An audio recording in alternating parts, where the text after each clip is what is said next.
با سلام مجدد. تو این بخش میخوام خودم رو به صورت کامل براتون معرفی کنم. خب اول نکته اینه که چرا من باید کامل خودم معرفی کنم. ببینید AI و هوش مصنوعی خیلی تازه اومده، هنوز سرفصل یا نقشه استاندارد جهانی برای آموزش ما نداریم. هر کسی میاد با مدل آموزشی خودش یا ساختار خودش توضیح میده. من 3 سال توی حوزه کاربردهای عمومی هوش مصنوعی دارم کار میکنم. 8 تا کتاب یا 150 تا حدود 150 تا مقاله خوندم، خودم چندین مقاله دارم مینویسم، هر روز اخبار این پژوهشی AI دنبال میکنم. ببینید یه سری آموزش‌های اصول اساسی و مهارت‌های ضروری برای عصر AI من دارم اینجا میخوام آموزش بدم که اینا یا اولین بار ارائه میشه یا خیلی کم در مورد بحث شده. نکته خیلی مهم بعد اینه که یه سری بحث‌های چالشی و نظرات خطرناک هست که من میخوام اینجا اونا رو به چالش بکشم و در مورد اونا بحث کنم. به خاطر این شما باید منو بشناسی، بک‌گراند منو بدونی که بدونی این حرفا رو از کجا دارم میزنم. خب من عضو هیئت علمی دانشگاه بوناب هستم از سال 87.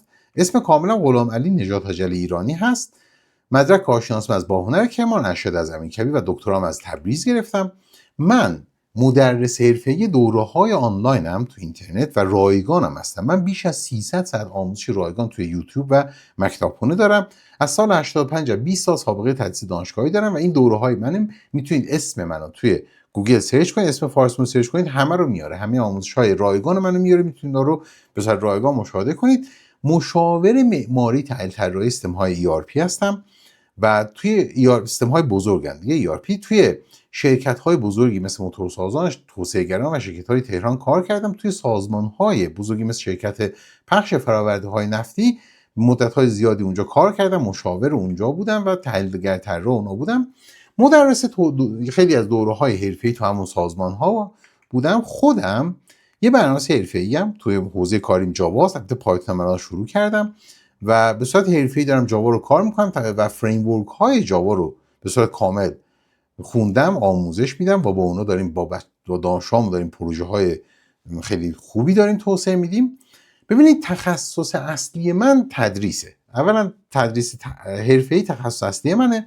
توی شاخه‌های مهندسی نرم افزار این تدریس‌ها رو انجام میدم و اون لیستشون بالاست که میبینید.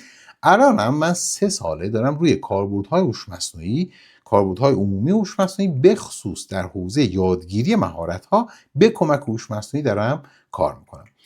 خب به صورت جنبندی من خودم کامل معرفی کردم. تو ویدیوهای بعدی ما میخوایم وارد دنیای هوش مصنوعی بشیم. لایک و شیر کامنت هم یادتون نره و حواستون باشه یاد بگیرید و آروم آروم این یادگیری رو پیش ببرید. خسته نباشید.